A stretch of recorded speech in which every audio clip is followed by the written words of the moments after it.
Day 4 of the inquiry into road infrastructure within the Eastern Cape. We really do thank you for making time to join us here today. I am going to hand you over to Commissioner Ntuli, who will take us through the administrative proceedings for the day. Thank you so much. Molweni, MEC HOD, and your colleagues. Ninjani? Siphilile. There's a microphone next to you, so when we speak, for the purposes of the record, please do speak to the microphone. I am Commissioner Ntuli, as Dr. Carter has indicated. I'm also joined on my left by Dr. Fobosi, who is a fellow panelist. And together we make up the panel this morning, who will be engaging with yourselves. We welcome you and we thank you also for arriving on time this morning. Before we proceed, can I get an indication if there are any objections to taking the oath this morning from any of you?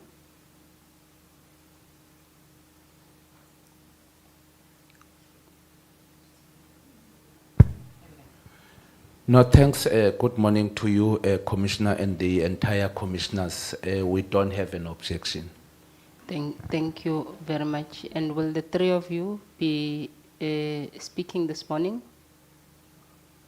There's 3 persons.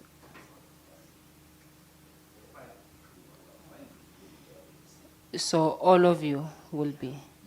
Then in that case, we may want to make Dr. Carter arrangements. I don't know if it's possible for them to also be in the witness seat, or if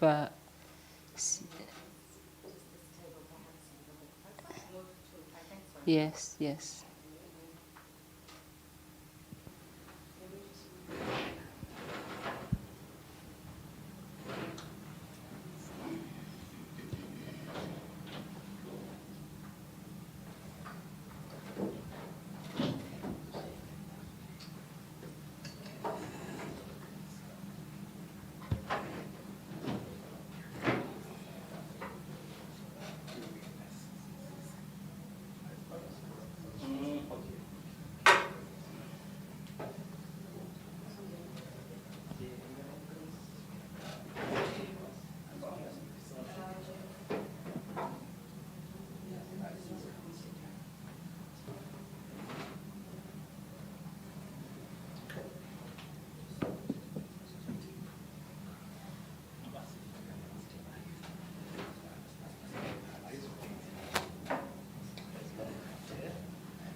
No, thank you very much, gentlemen.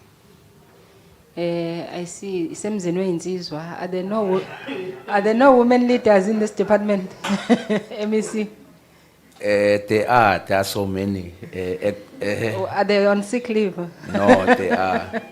The problem is with the relevance of the instruction you have issued. Yes. So we thought, let's bring those that are directly working on that field. Okay. Yes. So in your department, women don't work on roads? No, there are. Well, the good thing is that you are not yet under oath, so it's fine. No, with that, MEC, then, and having indicated no objections to taking the oath, can I please kindly ask that you all stand so that we can administer the oath?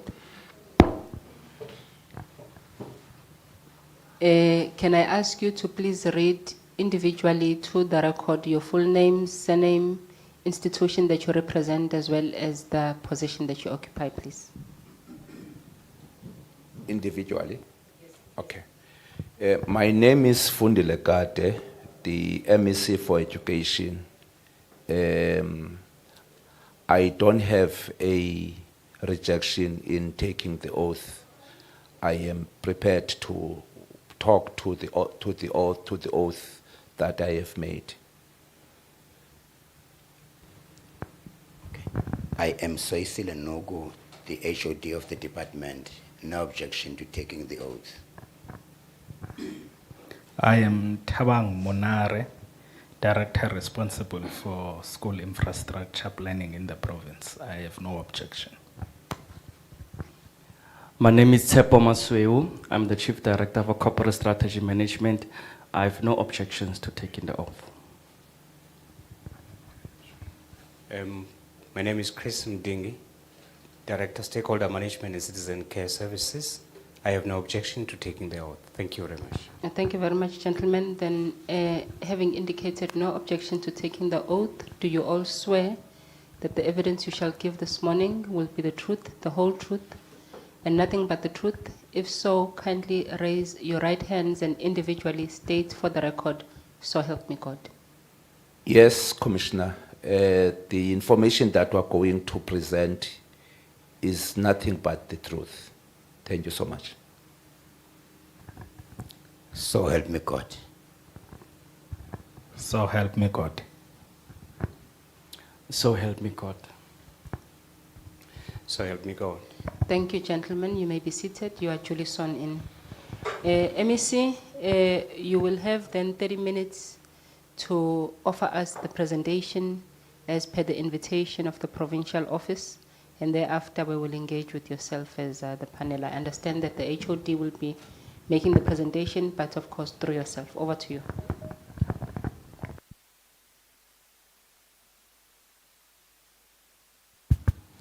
Thanks, Commissioner.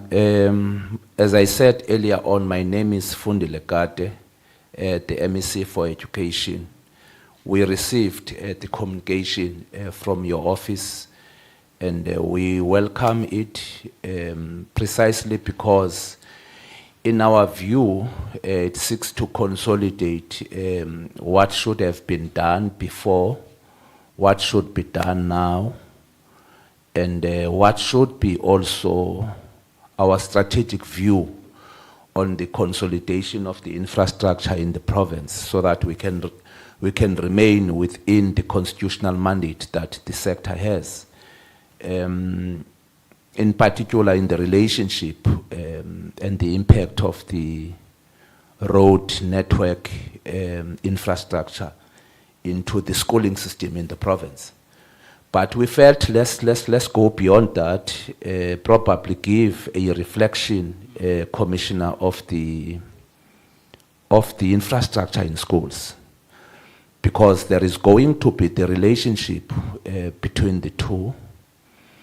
Because when you build a school, you must have access to that school. In as much as it is not our own constitutional mandate to build a road, but we felt it's going to be important that we open up and become naked in terms of where we are, what are the bottlenecks currently, and when we think at least we can resolve the backlogs we have.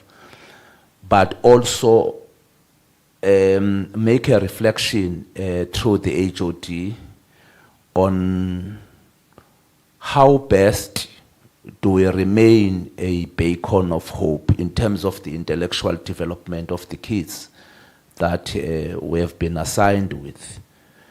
And that can it happen outside of this mandate that you were talking about.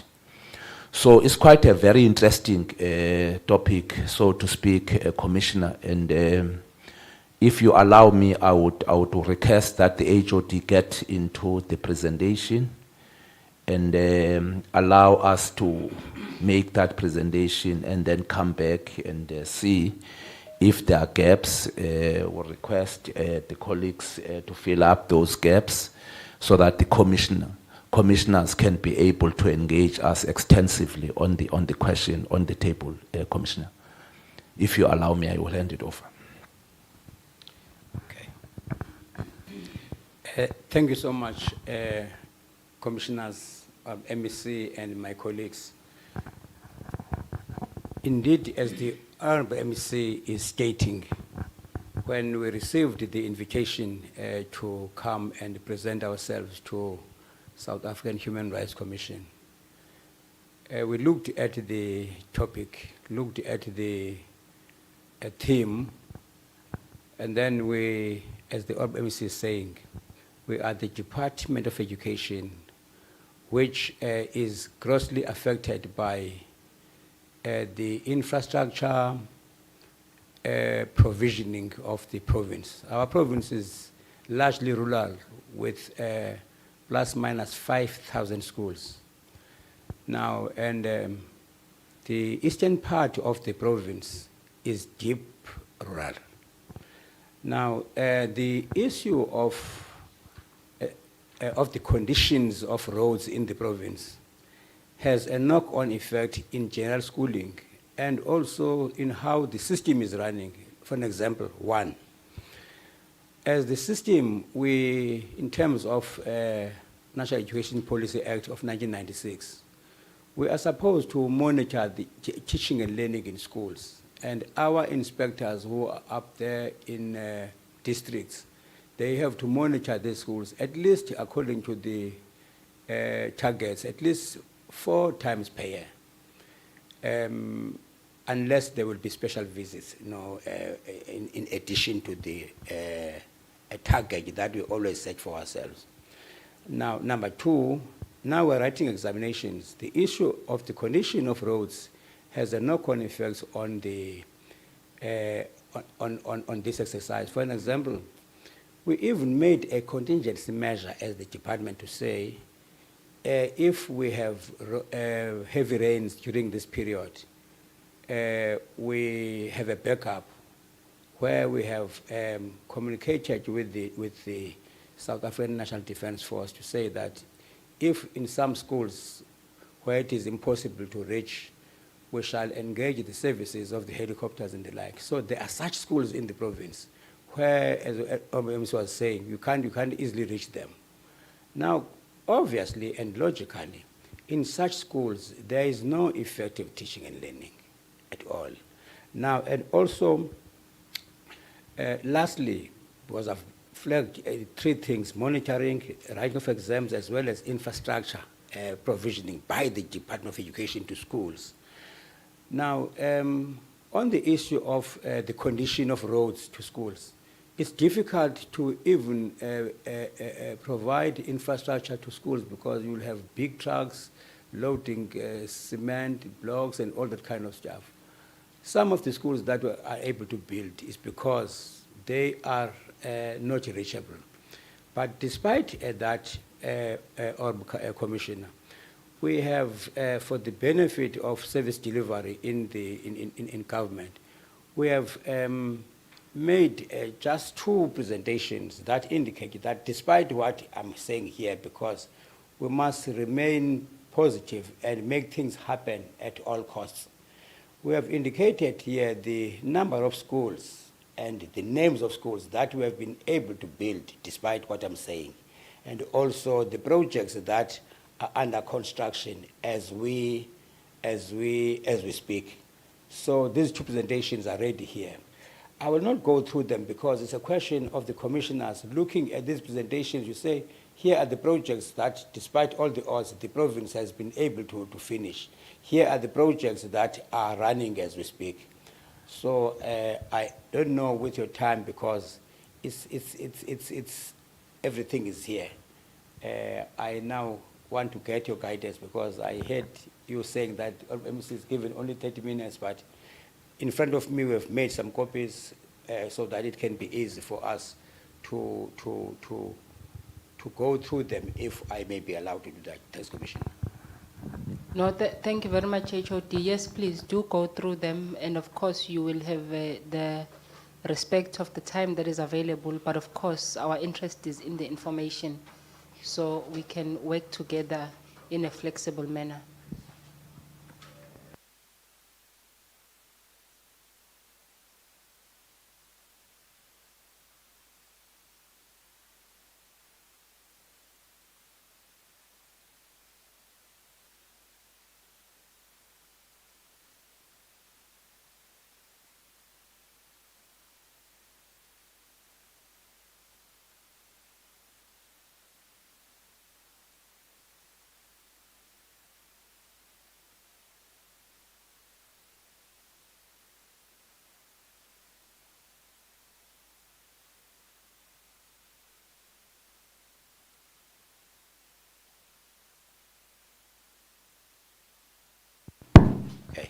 Honorable Commissioner, if I may start with this one, this bound one.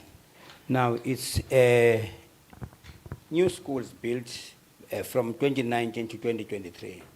Now, the intention here is to say in the 6th administration in the province, here are the schools that have been able to be built during this period.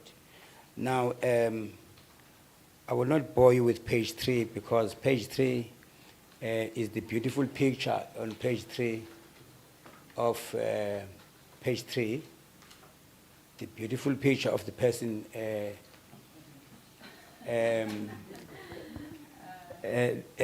giving direction to the department, you know, strategic direction of the department. We take the tune from that person. And then now, schools completed per education district. As I indicate, Honorable Commissioner, you know, our districts, they start with Alfred Nzo East, those are the schools, Alfred Nzo West, those are the schools, Amatole East, those are the schools, Amatole West, those are the schools. Christiani, we have 12 districts, Christiani West and Joe Gab. You know, as I was indicating, Honorable Commissioner, is that I can't go through because it's just the list of schools that are built. Then, now on the next page, because up to page 6, you know, is the list of schools that have been built. I am saying, Commissioner, despite our condition of the roads, we have been able to build the schools. Now, in the next page, it's an indication of the school handovers. You know, since 2020, we have been handing over those schools. They are mentioned there, and also the districts. Needless, Honorable Commissioner, to bore you with this pictures, you know, as the evidence of the work that we have done. Now, now you go to page 12. We are giving the profiles of the schools that are completed on page 12 per district, and also with pictures as I have indicated. Now, up to the last page, and then we're done with this document. Now, this document, we have decided not to have too much narrative and discussion, because what else would you say when the school is built, 5 classrooms, 1 grade R class, 3 ordinary classrooms, and laboratory and everything else. So it is as it is with pictures. Then, Chairperson, now the next one, little bit of narrative on the background, where the department is currently rolling out projects to all districts across the province. There are 471 projects under construction that are valued at 4.2 billion. 36 of these projects are high-value projects that form part of the 1.845 billion allocation for the 2023-2024 financial year. We're indicating that these projects are responding directly to the strategic priorities of the department that intend addressing and improving teaching and learning in education sector. Below is the list of these major projects in the department that we are implementing. The department has also implemented 250 fencing projects through fencing 3 and 4 programs. To date, a total of 122 fencing projects have been completed in the financial year, and 128 fencing projects currently under construction. Now then, if you turn to the next page, Chairperson, here are the projects under construction. Chairperson, about that. And then, thank you so much, Chairperson. I think I'm done now. Thanks.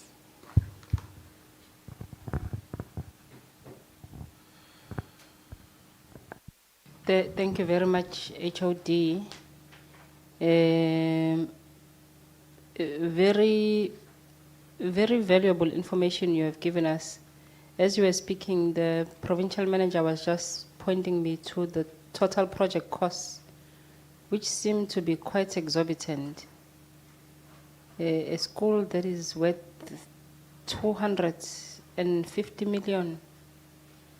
One would want to, this is a hostel for 250, a school is 120 million. But perhaps we can engage on these figures.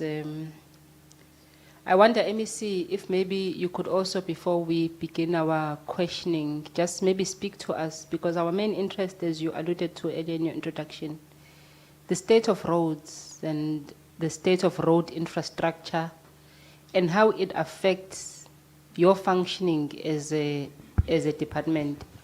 We have heard in the course of this inquiry throughout the week testimonies from various sectors, including individuals representing their communities, NGOs, but also different government departments. And we have heard the difficulties people face to access their, especially socioeconomic rights, is now affecting a child from attaining their right to education, because there's a road that they can use. So it's those kind of issues that we are hoping to also hear from yourself. No, thanks, Commissioner and the Chairperson. No, we are conceding on that one, Chairperson. As I said earlier on, that we are honestly on a back foot in terms of the backlogs generally in the province. Let me start there. Whether you talk road infrastructure, whether you talk ICT infrastructure, whether you talk building infrastructure, in general we have got a backlog, which of course from a sector of education we have been dealing with. Fortunately, we were identified earlier on, hence the emergency of the ASIDI concept from the presidency. And it has actually given a leverage for us at least to have more than 165 schools built through the ASIDI, out of 200 schools built by the ASIDI in the course. That is a done deal by now, but that does not suggest that we don't have much schools. We still have much schools in the province that we are currently engaged on, whether there are pollution facilities that are there. But coming to the question, indeed, my view is that there must be a special dispensation on this question. I might sound as taking a shifting blame to other people. My analysis, Commissioner, is that the crisis we have starts from a planning point of view. And unfortunately, the entire three-tie systems of governance have got a share on that blame, including the national government. If I can just give an example, just to elaborate on this question, why I'm saying all of us must take a blame on that, including the national government. Let's go back 2 years back. There was an article by, what is it, in the television, that episode that shows cutting edge. If you still remember, there was a cutting edge episode that was showing a bridge, a river, where kids, communities were passing through via means of passing through a river without a bridge. Umgqomo wamanzi, ukufaka umuntu ngaphakathi, uvalwe, uyobanjwa kwela cala lingapha. Let's leave that one out. Let's go to the cost value of that bridge. I was there 2020 because we've got a school just above that river. kids from the other side of that road cannot pass through the rain. And if you look in terms of the survey and the research that was done 2020 or 2019, that bridge the complexities of governance and also the problems that were confronted with. I'm citing it because it was on the national television. Today's date, we have not built that bridge. That's one. Last year, Eastern Cape, KZN, Mpumalanga, Northwest, nearly been caught up in a crisis of not being able to write examinations on grade 12. Why? Because of the climate change, which was so effective just on the second week of starting examinations last year. And that's where we learned this lesson that the HOD is talking about. Because there was a debate in the House, in Parliament, in the province, of emergency examination centers. And the question is, how do you begin to have examination centers in a national examination process with national regulations that do not allow for that eventuality? Engage SANDF earlier and say, in event that experience of last year, which nearly caught us, our pens down, happened again, we are able to have a contingency measure. Because once anything happens in terms of the examination standard, do not go according to the plan, you have discredited the entire examinations in the country. So you must clash balance and understand the environment, but also look into the blind spots. What could create a problem in terms of the throughput of the examinations, which are needed by the nation in general. So I'm citing that because it's a sensitive matter. Because remember, we write examinations for grade 12 once, and if those kids can be affected, it means the entire ecosystem of education, basic education, which is a cycle of 12 years, has got a net effect to that individual in one way or another. So that's one. The third aspect, Commissioner, I don't know how many, I'm not sure whether the one that is going to be buried on this coming Saturday is not part of that list. But there is another one that is buried in OR Tambo on this Saturday. So I'm saying that's how horrific this question is. You see, because it has got a potential, it has gone, Commissioner, beyond just an access to education. It's becoming a death trap now. Because I am giving you an evidence of kids that have been buried. Just in a space of 3 weeks or a month. Hence I'm saying there is one that is buried on this coming Saturday. I just forgotten the name of the school. But we are in contact, of course, with the, unfortunately, with the district director and also with the family, because we have to take responsibility. We can't say to them, we are a Department of Education. We don't build roads. We don't build bridges. We must take responsibility and move with them and see what interventions can be made. So as Department of Education, we won't resolve that issue because it doesn't fall within the mandate that we have. But also, if you then say the local municipalities through COCTA must take responsibility. you must then ask yourself whether the formula of budget allocation we have in the country can answer that question. I'm not speaking on their behalf.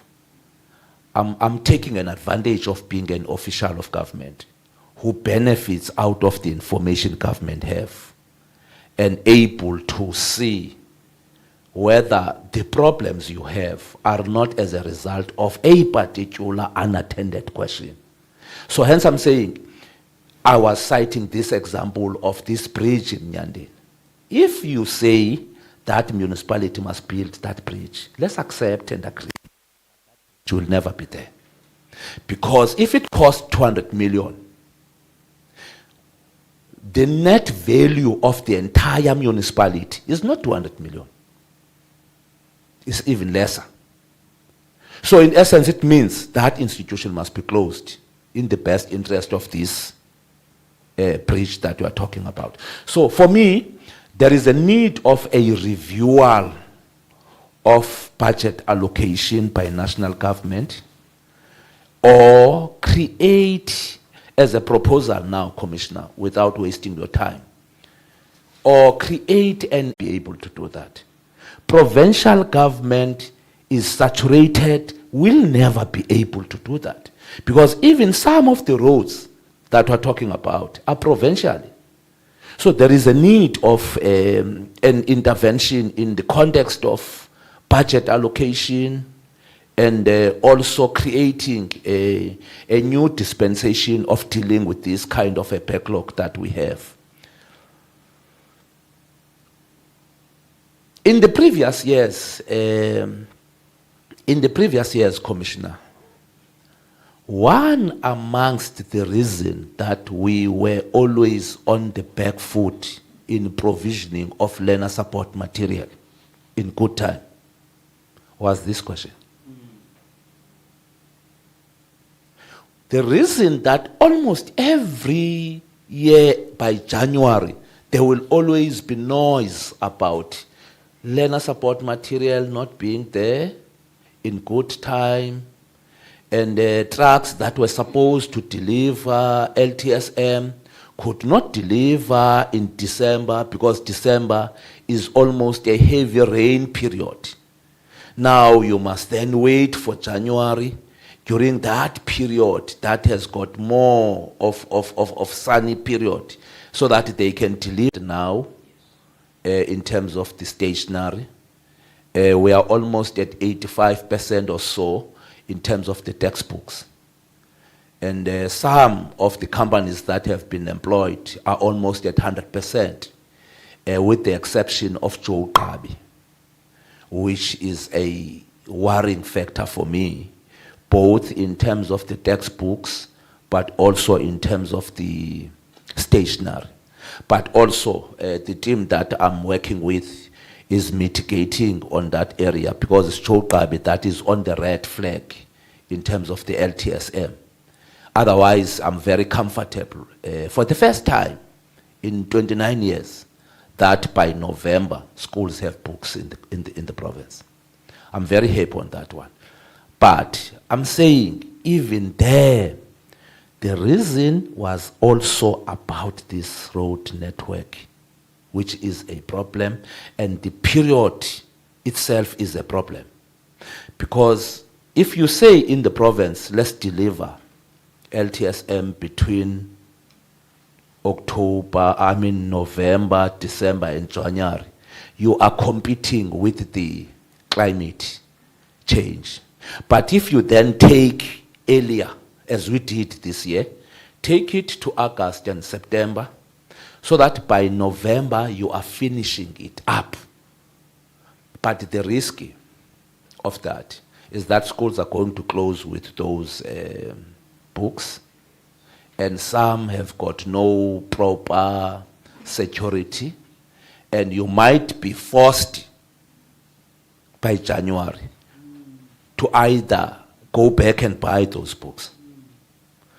Because of the crime that is rife in the province, if you look in terms of the statistics, the level of murder that is there, the level of crime that is there, stock theft and other things. Yesterday, Commissioner, so that I close up this discussion, I was visiting 2 schools in Mdantsane. 4 kids have been shot, 3 dead, and the 1 is surviving. They were preparing for the examination. Now we must prepare for us to bury those kids. They were not shot in school, of course. They were shot where they were staying. But the question is, how do you kill kids for things that they don't even know? Because the argument that was brought to me, my attention yesterday, was it's a mistaken identity. Elders clash over a taxi elsewhere, and the other one is an inhabitant of the same homestead. Now, the one, when he sees that the one that he was looking for, he cannot see it here, he then shoots those poor souls there. And 2 get dead on the scene, and the one was dead from the hospital. The one is surviving, with the hope, of course, that probably will make it.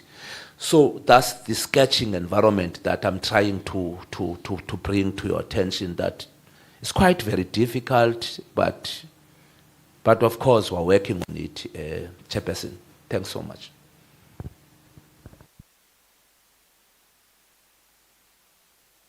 No, thank you very much, MEC, for that, and condolences to the children and the innocent lives that have been wasted unnecessarily so.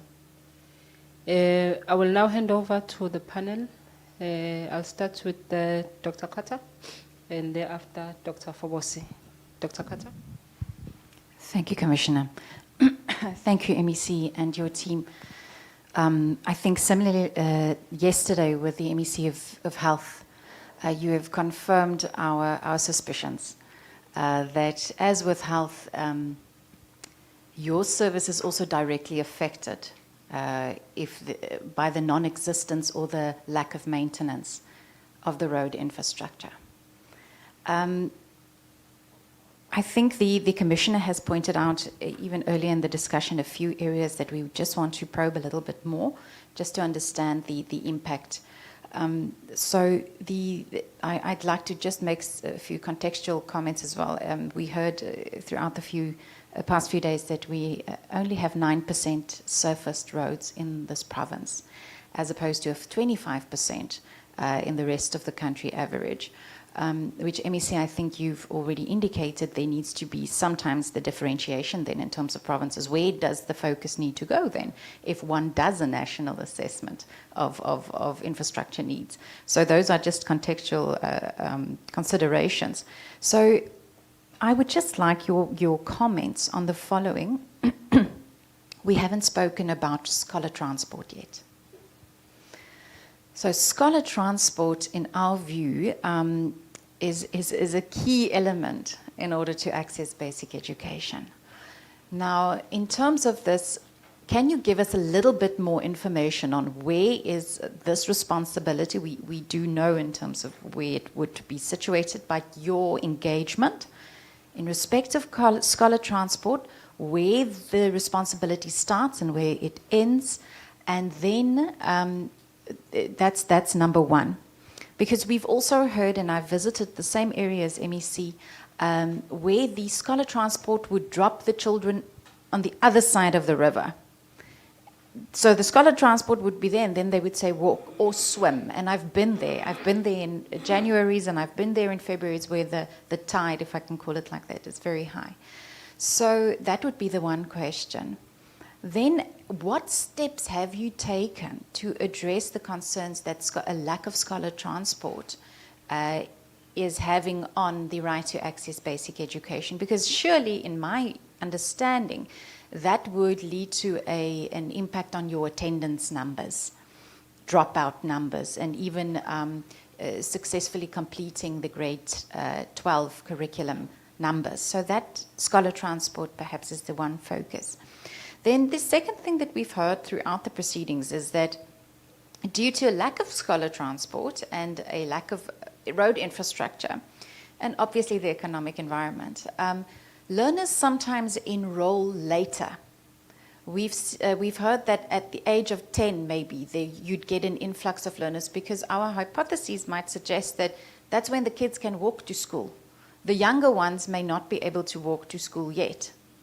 So is that a consideration that has been, previously discussed with the relevant stakeholders of Department of Transport, perhaps, or the municipalities? Because that is what we've heard here.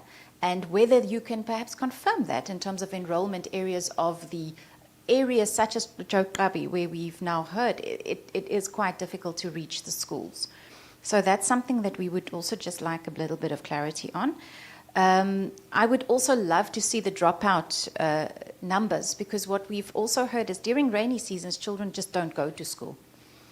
Because of a lack of scholar transport, number one, that is 4x4 equipped, and number two, just the pure availability, and then having to cross roads or dangerous areas. Children simply don't go to school. I would like your comment on that.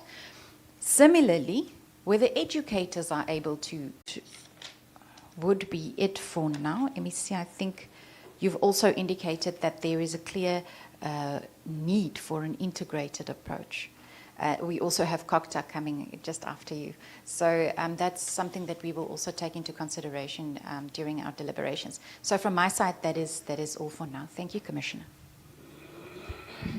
No, thank you. Over to you, MEC.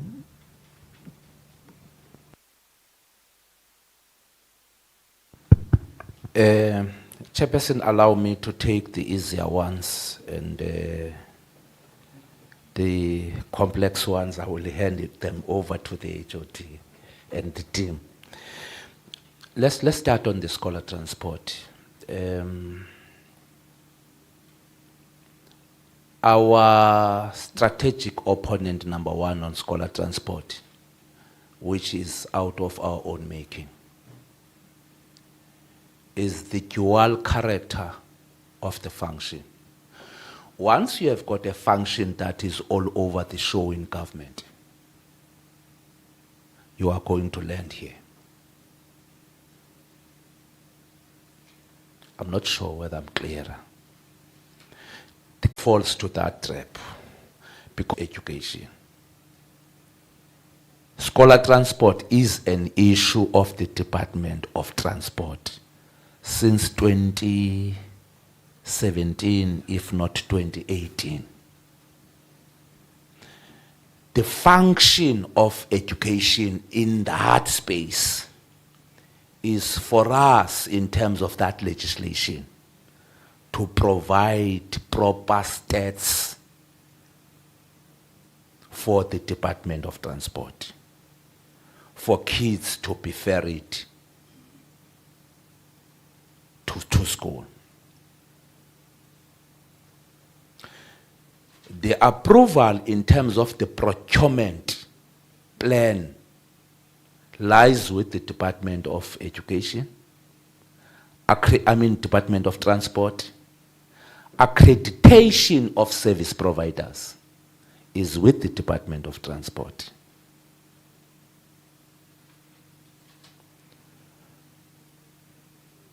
That one is not an issue. Where there is an issue, in terms of their systems of governance, I'm coming back to this issue of statistics in education in this country during that period is misleading people. Stats of education in this country that are credible are after the 10th day report that comes from school, when you have sealed administration in terms of the policy. When is that? It is on the second week after reopening of schools. So any stats that you get before that has a potential to land you here, because it's not credible. The kids that you are transporting in this academic year, some of them are writing examinations now. By the second or first week of December, they are exiting basic education. So they can't be part of the stats for you to start ferrying them in January, because those kids are no longer property of basic education after they have written examinations, in particular the grade 12 ones. So I'm saying that's where the bottleneck number one comes from. But the second one, you will learn that the service provider that was given that route is not using the car that was approved, is using a bakkie or another vehicle, not the one that you have on records as a Department of Transport. That will be exposed immediately there is an accident. Otherwise, during the course, when there is no problem, you won't pick up that, because there is nobody that is lifting up a hand and say, but you tendered a taxi, now you are transporting through bakkies. Or you tendered through a particular vehicle, but you are transporting through this vehicle. You will only learn it when there is a crisis. We have been exposed on that several times. So I'm saying it's a complex kind of an environment. Chairperson, let me concede on that one, on the scholar transport issue. The last one on the scholar transport, we have been conducting investigations there to schools. The reason was the backlogs of payments. The backlog of payments are informed by two things. Either there are people that are supposed to be reprimanded or investigated or what, but there is a report that the Department of Transport can share with you on that regard. And the provincial government have directed them to act on that. So you have got that problem. But remember, to us, scholar transport is not a business from this team. It's a tool to make it effective education for us. If you arrive at 8:05, when I was expecting you to be there at 8:45, to me it's not a scholar transport, it's something else. Because for me, scholar transport must make us able to access school via them as vehicles. So if there is any problem that can make them not to arrive at the time that was expected, then it becomes a problem for us. So I'm saying this issue of dual functioning is a problem in terms of the access, but also in terms of the budget is a problem as well.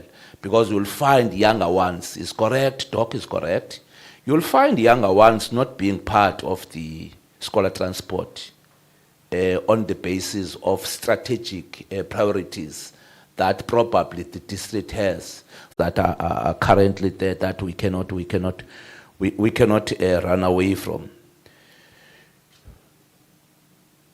You are correct, Commissioner. If you want to see this crisis go to Elliotdale, leave out the Jokabi as a district. Just go to Elliotdale in Mbashe. Once you are there, once this season comes, I can assure you, the problems that you are citing are common there in Elliotdale. Because people of Elliotdale, whether are nurses, educators, let me say public service, they stay in Namtata. They stay in Namtata, so they are frequently using transport from Amtata to their destinations of work. And when that rain comes, there comes this crisis. Whether you talk educators, whether you talk nurses, whether you talk police, people that are working in Elodale, I am there, I have a constituents office there as a member of evidence of what I'm talking about. If you are still around, between 6:30 and 7 o'clock, can you be on the Ultra City in Namtata and see a volume of cars that are left there by the public servants, taking taxis to Elodale? Because they can't drive their own cars. I'm just giving you a proof of evidence now. Tomorrow, just be at Ultra City, just on the parking area. Look, who are leaving these cars here? Why? Where are they working? When are they going to come back and fetch these cars? You will exactly come back to what Doc is talking about as a proof. So I'm saying this matter of road infrastructure is a critical opponent in terms of service delivery in the provincial government sector, not in education generally. Hence, I'm citing this. Dr. Fobosi. Right, thank you, Commissioner. Thank you, MSc, and thank you, HOD and the department. It's very much appreciated, the kind of information that you're giving us. Let me start with the scholar transport one. Because I know it plays a very important role, in making sure that people have access to education, because having the right to education is one thing, but having access to that education is another thing, because there are still challenges in that regard. Even when we talk about the quality of that education as well, there's still challenges, especially in your deep rural areas. Given the importance of scholar transport, I think it would be good if we can give this commission an update, right, of the number of learners that are accessing scholar transport. Even if you don't have the numbers now, but at a later stage, please do give the commission the number of learners that are accessing scholar transport per district. Because I know for a fact that there are learners who still, right? So if you can speak to that as well, if there are any plans to ensure that such learners have access to scholar transport. And also you spoke of having buried learners, condolences on that. It's very sad. It would be good if you can share with us what has been done, what have you done, right? Have you engaged with the responsible department to improve road infrastructure where learners died as a result of poor road infrastructure? Have you engaged with the department? Has there been any engagement with the responsible department to improve the conditions there? And also the issue of poor road infrastructure has really been there for a long time. It has been there for a long time, and it's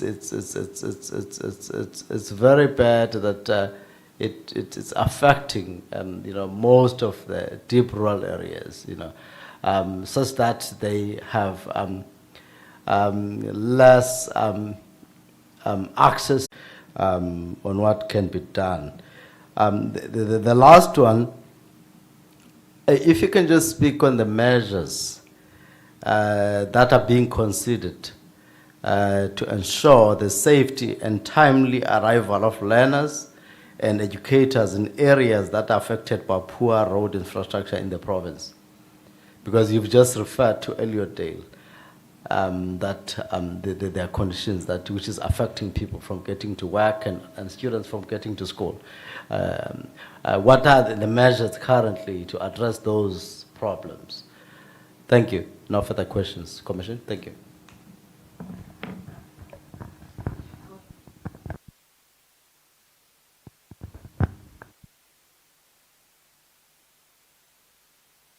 I feel like this. Now, thank you so much, Commissioner, and also the panelists. In fact, if I may respond directly to the questions, I think they will also link with what the MC has already said. Now, the issue of scholar transport invariably affects access to education, and that is true. Now, the need for many learners to be transported is there, but budget is a limiting factor. Because I think currently we are ferrying 103,000 learners. We are from 125,000 learners in the province, but that dropped because of budgetary constraints. And when you go out there, we always have a debate with the Department of Transport that as education, there are more than 103 learners to be ferried, but the limiting factor is budget. Hence, we are exploring, one aspect as the Department of Education and of the MEC in Sahrc. In Sahrc, you have a proliferation of hostels there because scholar transport is about access to education. Then if we now venture on us ensuring that the majority of learners stay in hostels, it will eliminate the issue, making them once more functional, and we use them. And we start there to say, we will not have scholar transport here because there is provisioning of hostel facilities. That's number one. Now, perhaps on the issue of planning that the MEC was speaking about, invariably the issue of integrated planning in government would actually take us far. I know that currently in the municipalities you talk of IGRs, whereas government departments will participate there. Now, and also in our sector as education, we have district education forum per district, a forum that comprises all stakeholders that are in that environment to talk about these issues. But what is very, very important, as Urban was saying, if we have an integrated planning as government at all levels, it will actually ensure that we use the minimum resources for maximum impact, because all resources, financial resources that each department has would be pulled together for maximum impact in the implementation of the social needs items, in us as the sector, and also in the society as a whole. Now, the issue of children and teachers who don't go to schools because of the rainy seasons and the like is true, as I was saying, but what becomes very important is what are we doing about this? Now, teachers, unfortunately, really don't reside closer to schools for obvious reasons, for various reasons, thuggery, robbery, and all those things, safety in the society. Now, this brings another element of safety in our societies. Now, but what we are doing is that we engage these things in these IGR forums. But in order for us to succeed, as I have already indicated, it's for us, as the society, to look at these social ills, not only to plan, but to do something actual. If we have to build a road, we must not plan for building a road for more than 2 years, planning. We must actually, I think if we can actually have a mindset that is action-oriented more than only planning. If planning must actually lead to implementation. I think, I once read a book written by I think it should be Goldberg, is titled Retas, that as South Africans, we are superior planners and inferior doers. I'm sure this whole quagmire is catching us up to say, you will always have plans. The only thing you need in the plans that we have, let's integrate the plans. And plans must talk to our priorities and our needs, basic needs, before we can even think about other fluffy and flowery needs. What are the basic needs? As I've indicated, if you look at the rural province like ours, the western part of the province is better in terms of infrastructure. Now, when you go to the eastern side, Elodero Mpadiso has said up to Bizana, up to Matatiele, that area is grossly affected by, less service delivery. Now, which means if we can have a sharper focus on the eastern side of the province, deliberately so. Of course, having access to the needs, because if you check, what is a dire need in Port Elizabeth? Would be luxury. What is there in Port Elizabeth? Surely is not there in Alfred Nzo. But what they need in Alfred Nzo is no longer needed in Port Elizabeth. So we are in that kind of a province, which means if we can deliberate, we can be deliberate in focusing on the rural and township areas, say for 2 to 3 years. Then after that, we actually look at the province in its entirety. I think we can get there. And not the competition that says, you have built a school here, therefore even in this area build a school. No. What are the basic needs that we can afford as the country in the next 3 years? Clinical on that, all of us agree, nationally and even provincially, districts, everybody understands that now we are changing how we've been doing things because of ABC. Now, if you talk of the bad roads in Alfred Nzo West, you don't talk such language in PE. That is the honest truth. Thank you so much, Chairperson. I'm informed by the timekeeper that our time is now long up.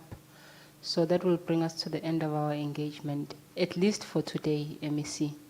Let us agree that it's not the end of our engagement as institutions, especially in light of the topic at hand. If there are any other further follow-up questions, we will write to yourselves to request additional information. But for purposes of today's engagement, we must thank you for your time. And I will just offer you a moment or so, MEC, to offer us closing remarks quickly, if you have any, and thereafter we can end the engagement. Yes, Chair. Let's take this opportunity, Chair, with both hands. The complexity of governance is a knock effect, and I think you are spot on.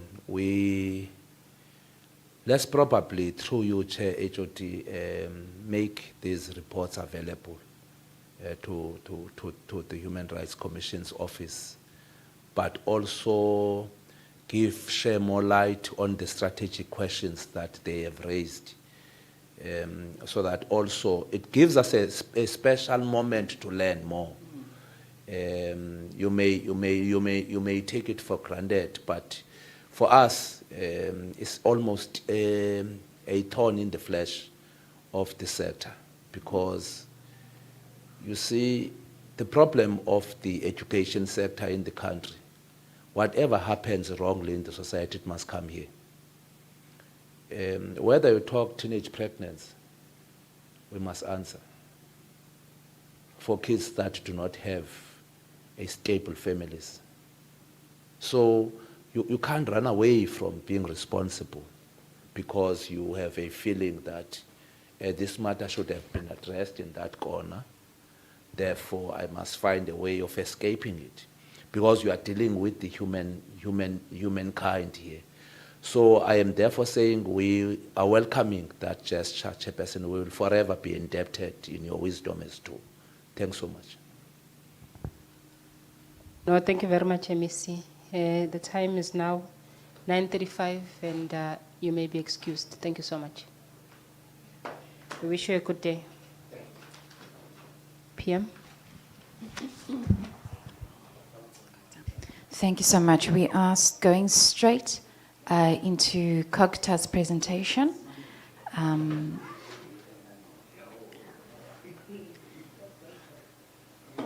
you call Noma?